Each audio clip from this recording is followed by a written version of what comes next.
Wait a second.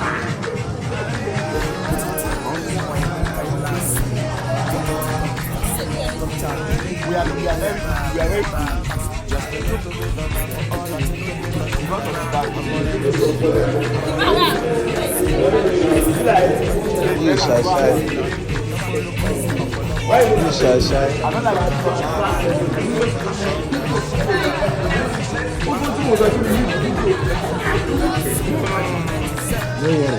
Peller.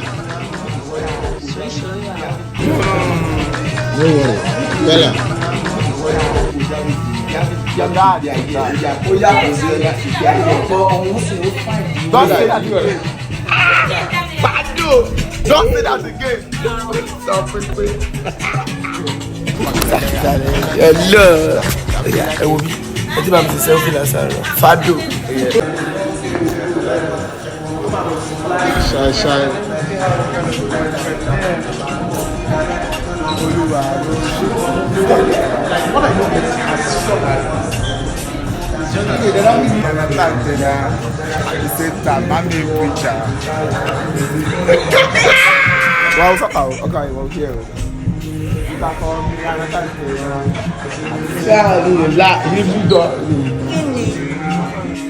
Yes.